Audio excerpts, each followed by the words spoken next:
एक दिन एक अमीर आदमी भगवान शिव के दर्शन करने के लिए मंदिर में गया। इस अमीर आदमी ने बहुत ही महंगे जूते पहन रखे थे और उसने ऐसा भी सुना था कि इस मंदिर में अक्सर चोरी होती रहती है।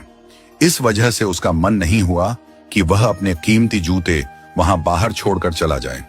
जूते पहनकर वह मंदिर में नहीं जा सकता था और उन्हें ऐसे ही बाहर छोड़कर वह जाना नहीं चाहता था। अब वह करे तो क्या करे? वह बड़ी दुविधा में पड़ गया था।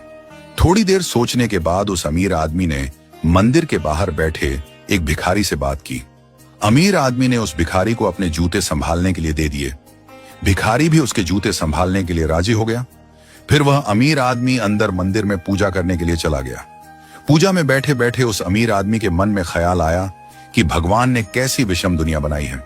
मेरे जैसे कई लोगों को पैरों में कीमती जूते पहनने लायक बनाया, लेकिन उस बेचारे भिखारी जैसे अनगिनत लोगों को रोटी खाने के लिए भी भीख मांगनी पड़ती है।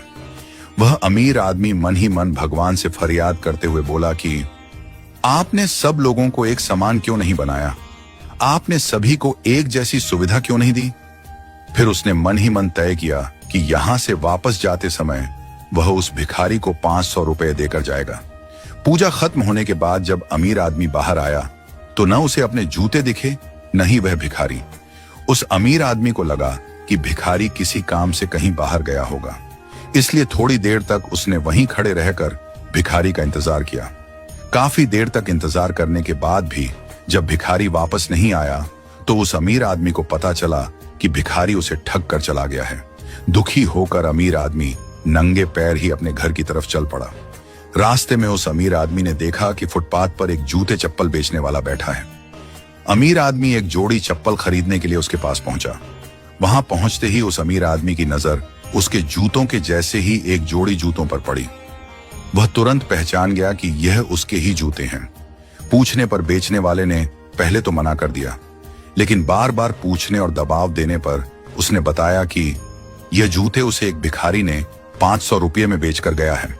अब वह अमीर आदमी बिना चप्पल खरीदे मुस्कुराते हुए वहां से अपने घर की तरफ नंगे पैर ही चला गया। उसे भगवान से की गई अपनी फरियाद का जवाब मिल चुका था।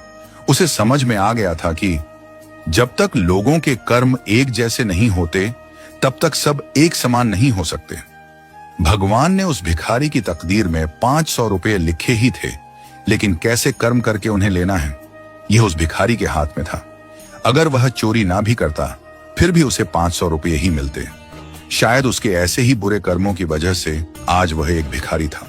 हमेशा अच्छे कर्म करो और किसी का भी बुरा मत करो। भगवान भी यही कहते हैं कि अपने किसी को दुख नहीं दिया तो आप किसी पाप के भागीदार नहीं हो।